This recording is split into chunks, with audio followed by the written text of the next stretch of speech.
Hi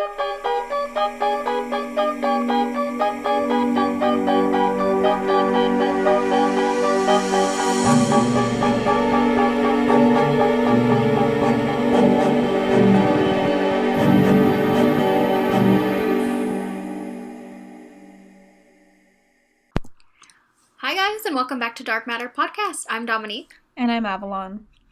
So this week we're covering the tragic murders of Judith and Maria Barsi. And I feel like this case kind of hits home for you and me, Avalon, and I feel like it'll really hit home for a lot of people who were born in like the late 80s and 90s as well, because Judith Barsi was actually an up-and-coming young actress, and you might recognize her name if you've seen movies that were popular around that time. Right, and before we go any further into the episode, we did want to mention that we're going to be talking about issues of domestic violence and abuse towards children. So we just wanted to mention that at the beginning as a trigger warning before we get into it. So you have been warned. Right. So, Judith Eva Barsi was born on June 6, 1978, to Joseph and Maria Barsi. Joseph and Maria were both Hungarian immigrants who came to America separately after they fled their country following the 1956 uprising, and the two of them actually met in a restaurant in LA where Maria worked as a server.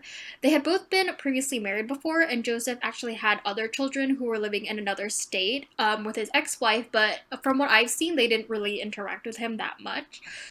Joseph and Maria eventually got married, and they eventually ended up having Judith.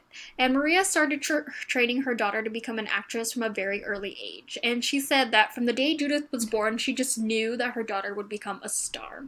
So Judith actually started her career at a very early age. She was only 5 years old when she was discovered at an ice skating rink, and members of a crew were actually shooting a commercial and noticed her. She was hired on the spot for her first commercial, and it was actually for Donald Duck orange juice.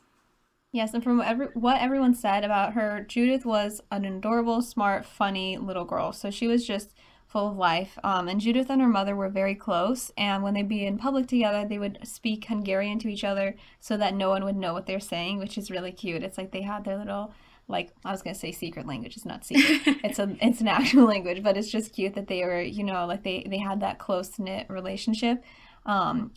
Speaking of knit, she even taught Judith how to knit. But because of obviously she was very busy acting, she didn't have a lot of time for regular school or friendships.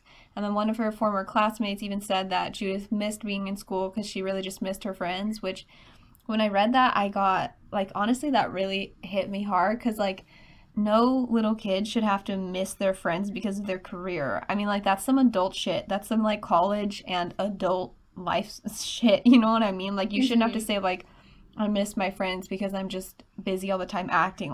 I don't know, for me personally, I just feel like a kid should only be busy with being a kid. That should be their job. Absolutely, yeah. I just feel like it's just hard seeing a kid being, I don't want to say robbed of their childhood, but in a way kind of robbed of their childhood. And I don't blame her mom because I know they needed to make money and I mean, I can't judge her mom. I don't know what the situation was. But I guess it just broke my heart when I read that she, missed her friends and missed having a normal life. Yeah, absolutely. And doesn't really have anything to do with the case, but I do think it's important to note that that is a bunch of pressure to have, to put on someone so young. That's definitely a lot to deal with. Like you said, I think kids are definitely meant to be kids. There's a lot of development going on in those early ages, so I feel like it is important for them to interact socially with people their age and stuff like that. So I feel like that, might have had an effect on her. But again, that doesn't really have anything to do with the case. It's just something interesting to note as well. Yeah, for sure. It's neither here nor there. It's just something that we definitely wanted to mention about child actors. Yeah. So Judith's first role was in a TV miniseries called Fatal Vision, where she actually played the role of Kimberly McDonald, and Fatal Vision, interestingly enough, was based on author Joe McGinnis's true crime book, which covers the case of Captain Jeffrey R. McDonald, who was convicted of the murders of his wife and 2 children, one of which Judith played. And remember this for later, because it's sort of interesting tidbit. And she actually appeared in over 70 commercials and guest roles on TV shows such as The Twilight Zone and The Love Boat, which were very popular. I feel like you have at least heard of those shows, so definitely a big break for her. And like we mentioned before, she also starred in several popular movies like The Land Before Time, All Dogs Go to Heaven, and Jaws: The Revenge, which I was born in the late 90s, and The Land Before Time was one of my favorite childhood movies. I think it was incredibly sad, even sadder than Lion King, to be honest. Dude, same. When you told me about this case and you're like, oh, she played, I forgot the character's name in the show, but like, you're like, oh, she I think it's played, Ducky, the dinosaur. yeah, you were like, she played Ducky from Land Before Time. I was like, what? Like, Before Time was my favorite thing when I was growing up. I watched it all the time. And like, it's just so sad to think that, what we'll get into about what ended up happened to one of the characters that, or I mean, one of the actors on that show. It's just like so bizarre to me and so sad. So that also made it hit home because, like you said, we were both born in the late 90s and we grew up on some of these shows. So it's just crazy that she was a part of them. And we also wanted to mention that she was very small for her age. Again, this is kind of like a neither here nor there thing, but we wanted to mention it. So she was very small for her age, and by the time she was 10 years old, she was only 3'8". So she had to start hormone injections at UCLA to help her grow. Also, if you're like me and you have no idea what height a normal 10-year-old is, I literally had to Google it because I was like, I don't know what a 10-year-old looks like. You know what I mean? I don't know like how to measure someone's height, but anyway, so a normal 10-year-old, from what I could find, is they're usually around like 4.5 feet, and she was 3'8". So definitely like a solid foot shorter than some of her peers. So because of this, since she was 10 years old at this time, but because she was so short, it would actually help her career because she would play younger characters, and because I mean, like she was small like that. And her agent said that when she was 10 years old, she would still be playing characters that were like 7 or 8 years old. And this really goes back to what we were saying earlier about the impact that being a child actor has on someone. Because I think that I just can't imagine that it's healthy for a 10-year-old to be playing down their intelligence, playing down their maturity, purposely pretending to be kind of childish because like although it's acting, like it's just they're playing a role. When you're 10 years old, you can't fully acknowledge, like you can't fully understand that, and so you kind of just take things at face value, and it's like the interactions you're having are real interactions to you. So for her to be pretending to be a kid or a younger kid, I don't think that was very healthy for her, but we don't know. Right, yeah. Like, I feel like that might have stunted, like, her mental growth. Again, we don't have any proof of this, based off, like, any abuses with her job and stuff like that, but, just something to think about as well. Like, I think we've all seen, especially these past couple years, like, what happens when child actors grow up. I think it definitely takes a toll on them, so that's just something to think about as well. Yeah, but by the time Judith was in fourth grade, she was earning, get ready for this, guys. She was earning about $100,000 a year, and her family used this to buy a nice 3-bedroom house in West Hills, LA.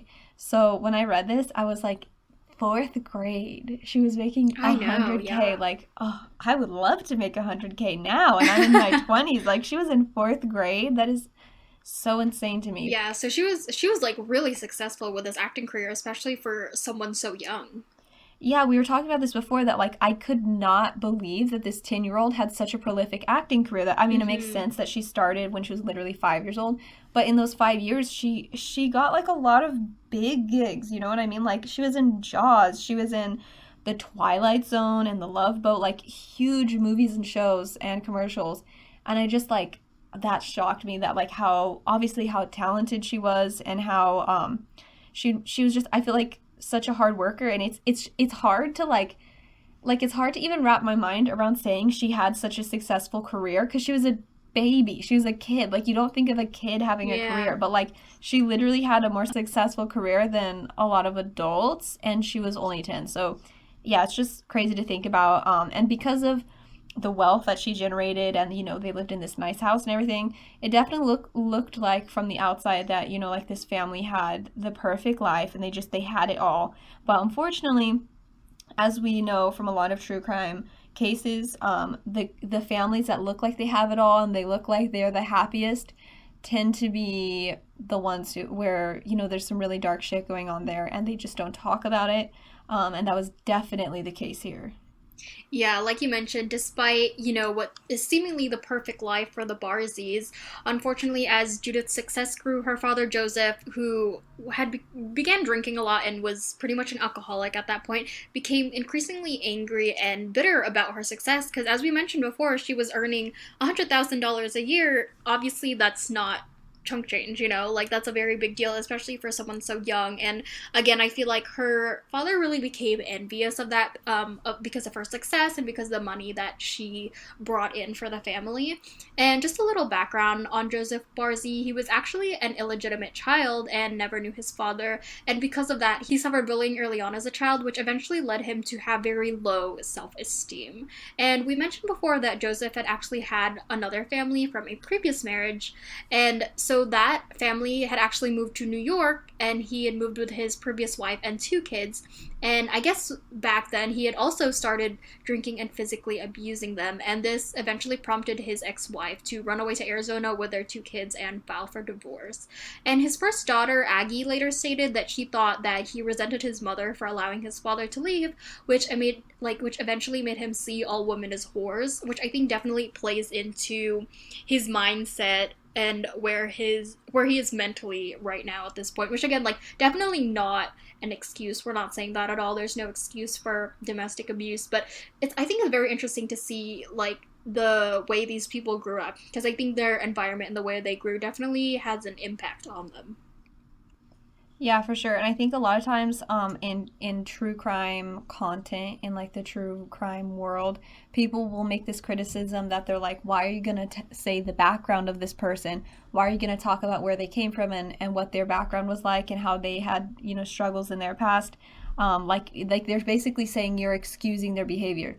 Of course, we're not excusing this man's behavior. It was disgusting and despicable, and like there's never an excuse for violence, or for domestic violence or abuse, ever. Period. But like you said, it's just interesting to look at where do they come from, like the psychology of it, like from a psychological standpoint, what made them like this. And if we were to just completely ignore where they came from and completely ignore what their upbringing was like, that would be a detriment to us, because then we wouldn't be able to identify people who are more likely to become abusers in the future.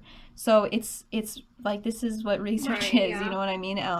And it's definitely, I mean, for me personally, all of the true crime content I listen to and watch, I never hear anybody really Mm-hmm. condoning this behavior. I think they talk about the background because it's important to, I mean, even just think about it in your own life. Maybe you meet someone who has a background like that, and it's like, obviously you can't generalize, but then you can kind of think about it as like, oh, you know what I mean? Like, let's see like how they've Right, dealt with yeah. these things, or if they're just like sitting there and they're gonna, be like this man one day.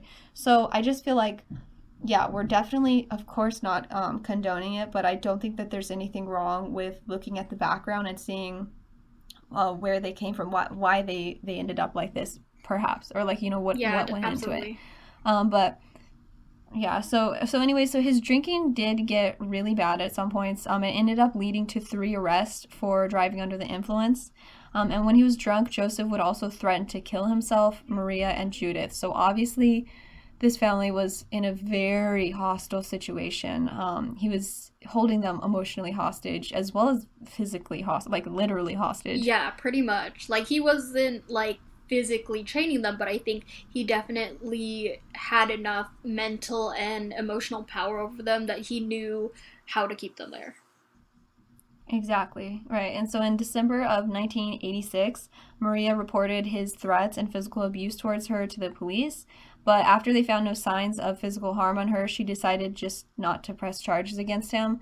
And one thing I wanted to mention about this before we go on, we're not blaming the mother at all for this, because like abusive situations are so complex. You're literally walking Mm-hmm. on eggshells all the time, and it's so nuanced. There's so much to it, that we don't want people to just, people tend to like hear about abusive situations, especially when a child is involved, and they see it as very black and white, and they're like, well, why didn't she just leave? Why didn't she just take her kid and leave? Well, you have to understand that when you're in an abusive relationship, the abuser isolates you, and so Mm-hmm. you're only the person that you spend the most time with, if I mean, you probably only spend time with them at some point, is the abuser themselves. So you might not have the outside influence of your friends and family saying, oh no, you're going to be fine if you leave. You can come stay with me, or you can go here or there, or we're going to make it happen. Like, we're going to make you, like, you're going to be safe. You don't have that on in your mind. All you have in your mind is their constant threats, is their constant put downs, is their constant, telling you that they're going to kill themselves if you leave, and them getting drunk and hitting you and all these different things. So that's the only thing in your mind. So of course she thinks that, the safest thing would be to stay. She was like, I just want to say that, like, I'm sure she was trying to protect her child and protect herself, and this is what seemed to be the safest thing. So I just wanted to mention that. Right, and touching back on the fact that she decided not to press any charges against him, I feel like we need to mention the fact that it's actually very common for victims of domestic abuse to call for help and try to report it to the police, and then later on change their minds. And I feel like this does have a lot to do with, again, the control that the abuser does have over them, both emotionally, physically. Like, domestic abuse really is a cycle. I feel like people don't think about that enough. They think it's very easy to leave. And I feel like it's important to mention the fact that it's always easy to look in from the outside and say, this is what she should have done, this is what I would have done, and it's always easy to go back and say that, like, hindsight is 2020. But again, I feel like it's important just to mention the fact that domestic abuse is a very incredibly hard situation to deal with. It is a cycle. So again, not putting any blame on Maria, it's an incredibly hard situation that many people struggle with. Right, and as you mentioned, she you think about how discouraging that is. Like, yeah, like you said, like, some people will reach out to police or to whoever it might be, and then they retract it afterwards. But think about, even like on top of that, she reached out to the police, and they're like, "Well, we don't see any physical harm in you." And like, I'm not blaming the police in this situation either, because it's like, if there's nothing to show for it, like it's kind of just hearsay, right? Like, you have to think of it like that too. But so I'm not like necessarily blaming them, but I'm just saying that, like, think about how discouraging that is, that she works up the courage to go tell the police, which is no small thing. That takes a lot of courage, and it takes a lot of it's a huge risk when you're in an abusive situation to say, like, I'm going to go to the cops. And she did that, and they were like, oh, well, we can't do anything. Yeah. If the police can't help you, oh, who can help you? Who are you going to turn to? And especially considering that they're Hungarian immigrants, I'm assuming the rest of their family, exactly, like her parents and all of those people, were back in Hungary. I don't know. I didn't really find anything on where they were, because I think a lot of times people will, move back in with their parents, or be able to, like, their parents will be able to intervene, or their family members. But I don't think she had family with her. Maybe she had friends, but it's like, you have to think about the bigger picture. Like, there was so much going on in her life, and there's so much, like, going against her. So yeah, I just wanted to bring that back up, that, like, we're really not blaming her.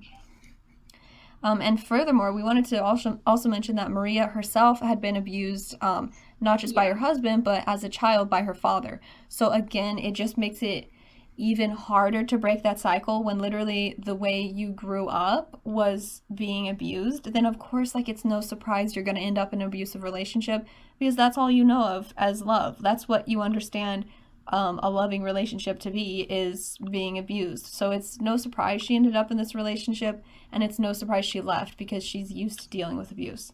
So I wanted to mention that as well. And so after this incident, though, where Maria called the police on Joseph, he supposedly stopped drinking. However, he never stopped making threats towards Judith and Maria. And some of the things he would say included saying that he would slit their throats or burn the house down. So again, very, very hostile situation.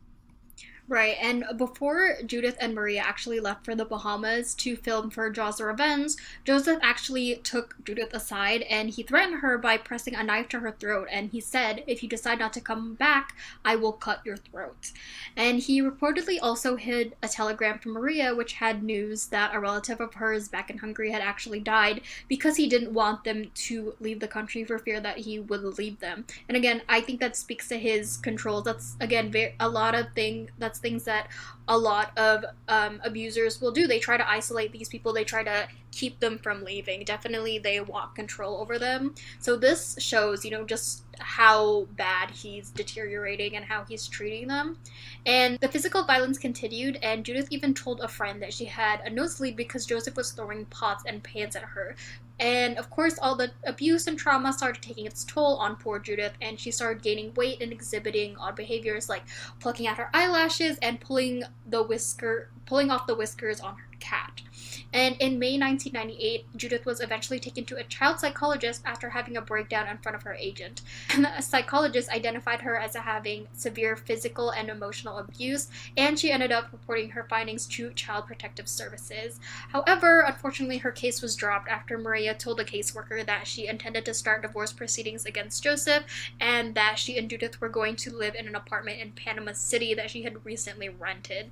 And I feel like that's something we want to mention too about Child Protective Services, because I feel like there are a lot of cases that have Child Protective Services involved, and it can be very controversial at times because there are some people who say that Child Protective Services did not do enough in this situation, that they should have ensured that Judith and Marie actually got to a safe place. But I actually heard, I couldn't find anything to confirm this, but I heard from another YouTuber who was covering this case that the caseworker who actually got Judith's case was actually overbooked. Like, she had about double the cases that she was supposed to have. So again, I feel like this is something that happens very often in these situations, is that there's just not enough resources. They did not have enough workers to properly handle this situation, because obviously if she sees that the mother is taking steps to get out of this abusive situation, then she'll say, I have so many other cases to work on, and this one seems to be solving itself. So of course they're gonna just hand it off and say, okay, well, that one's dealt with. Yeah, I never even thought about that, but like we really can't blame CPS for like you can't just say like, well, you should have done more when like what more could they have done if their caseworker, like you said, had double the cases she needed, or that they that was like a normal caseload. That sucks, and it's like that is definitely something to consider, that like people in that line of work, they're doing really important work and not a lot of people want to do it. So Absolutely, of yeah. course they're gonna end up being overworked, and they're not going to be able to get to all the cases that they would like to. And yeah, like you said, if it seems like if she's telling them, oh, I'm gonna get a divorce, we're moving out, everything's like gonna be fine, of course she's gonna be likely to be like, you know what, okay, yeah, good, that's one less thing that I have to worry about. Yeah, so it's one of those situations where it's like there's so many different people you could point the finger at and blame, Mm-hmm. but it's just such a complex situation that we don't really have the authority to be like, it was this person's fault and they should have done this, like X, Y, and Z.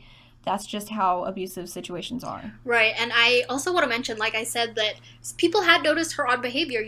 She was telling friends that Joseph was physically abusing her. Like, she told them that she was throwing pots and pans at her. So again, like, obviously people knew. They weren't hiding it. It was obvious that they were having a lot of problems at home, and that Joseph was being physically violent towards them. So again, like, it's not even the case that nobody knew about it. People did know, but again, I just feel like the situation was so bad, that maybe others didn't even know what to do as well. Like I said, domestic abuse situations are just so complicated to deal with sometimes.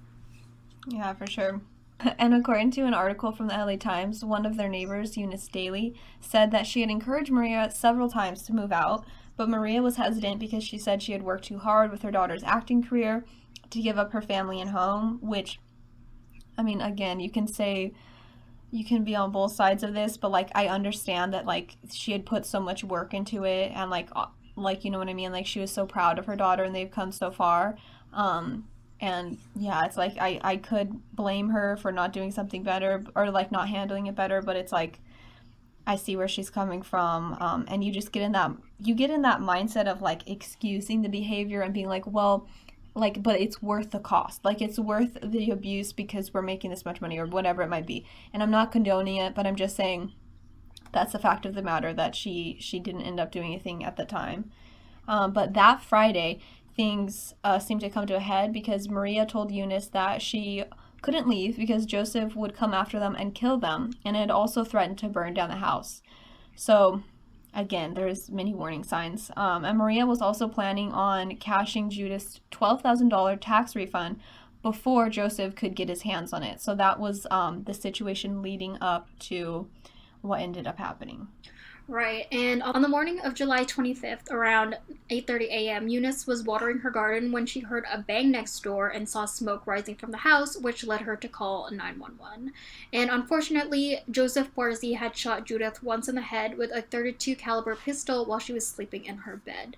And Maria's body was found in the hallway, also with a gunshot wound to the head, and we don't have exact reports on what happened, but I'm assuming she heard the shot when Joseph killed Judith and she was running out to check on her. So Joseph shot her and then he poured gasoline all over their bodies and set them and the house on fire before walking to the garage and also shooting himself in the head. Yeah, so like, I mean, I don't even know what we can say about that. It's literally like the worst thing. Like, it's literally the worst thing you could imagine. Like, it was Right. such an awful situation. And we Okay, so we wanted to get into kind of the situation following their deaths, or what came about afterwards. So something that was very eerie that we mentioned before was that Judith played the role of Kimberly McDonald for her first big role in Fatal Vision, and she had the exact same fate in real life, pretty much, because in her role she had this abusive father, and that's just so creepy to think that the same thing happened to her in real life that happened to her in the story. And even after her death, Judith's career was considered a success because Land Before Time and All Dogs Go to Heaven were released after she died, and both films were very popular for many children. As we mentioned, we even grew up on Land Before Time, so her career preceded her. Okay, let's see. And Don Bluth, the director of Land Before Time, was blown away by Judith's talent and actually wanted to cast her in some of his future works, but obviously that never ended up happening. Yes. And on August 9th, 1988, Judith and Maria Barsi were buried in white caskets at Forest Lake Memorial Park in Los Angeles, and their graves actually did not have headstones for 16 years. But thankfully, public donations were able to purchase headstones for the graves, which lay right next to each other. And interestingly enough, after the murder suicide, a new family, the Bernal family, moved into the Barsi house. And when they bought this house, they actually claimed not to be aware of the history when they moved in, which again, I would be a little upset about. I mean, if I were buying a house, I would want to know that if like a murder suicide had happened there. But aside from that, they claim that they felt a dark presence and that weird things kept happening, like the garage door opening and closing, or just cold, weird spots. So again, like that's up to you whether you believe it or not. But I think it is just interesting to mention that the family who bought the house afterwards, I don't know, it just felt something a little weird, something a little off with the house. And for me, I mean, I don't know, I'm not superstitious, but to me, I just feel like such a bad, tragic thing happened in the house. I feel like the energy is just off. Like, I would definitely Yeah, not for want to sure. live That is there. very creepy that they're able to, like you said, like whatever you believe in or don't believe in, that is just very interesting that they were able to feel something weird about the house after that had Hmm. happened. And yeah, I don't know. I would definitely not want to live in that house or any house where somebody was Right. where a double homicide plus suicide took place. Like that's crazy. Yeah. Okay, so now that we're at the end of the episode, we did want to wrap up with a reminder that, we mentioned in the beginning we were going to be talking about an abusive situation. And if you yourself are in an abusive relationship, or even if you're not sure, and you just kind of you have like a feeling that it might be abusive, because I know that sometimes happens as well, we wanted to remind you that you're not alone and there is help available to you. So the National Domestic Violence Hotline is available 24/7, and it's available in over 200 languages. And they're here to help you get, out of your current situation. You can call them at 1-800-799-7233. Or if you don't feel safe calling, you can text them. You just text all caps love is, so just like no space, LOVEIS, to the number 22522. And they also have a website. It's thehotline.org, and it has tons of info for everybody involved. So if you are being abused, or if you're a family or friend of someone being abused, or if there's actually info on there of for if you identify yourself as an abuser or a past abuser. So they have a ton of really helpful information on there. And if you are, again, in an abusive situation and you're scared to use the website, they have an escape option just in case you feel unsafe while you're using it, like you're being monitored or anything. It's just an X at the bottom of the screen that will redirect you instantly to Google, so that you can't see anything. But yeah, so we just wanted to mention that there are so many resources out there, and that, like we said, you're not alone. And again, even if you aren't really sure, like if you just have like a feeling that like, maybe this is abuse, maybe it's not, what really is abuse, they literally have information on their website. I looked at it a bit before this, and they have a section that says, what is abuse? What's an abusive relationship? How do I know if that's what I'm in? And so definitely check them out if you feel safe, or if you know someone who's in a relationship like that. Right, because like we mentioned before, sometimes domestic abuse is not so easy to understand, or it like you don't really realize for a while that you are in a domestic situation, especially with COVID going on right now. I know a lot of people are stuck at home, and that if you are in a domestic situation, that is not an ideal situation, obviously. So there are all these resources that are available to you. We hope that you're able to find help if you need it. But anyway, that is the end of this episode. We will be back next week with a new episode on Monday. And if you would like to reach out to us and talk to us, our Instagram is @darkmatterpod, and our Twitter is darkmatter_pod. And our website, if you are looking for more episode details and photos, it is darkmatterpod.com. Right, and if you're listening to us on Apple Podcasts, be sure to leave a review and follow us. You could also listen to us on Spotify or on YouTube, where we upload our episodes weekly. And be sure to spread the word, because the best way for us to gain more listeners is by word of mouth, and we really do appreciate it. So, if you have a little extra time on your hands and you enjoy our podcast or this episode or another episode, be sure to recommend it to your friends and family.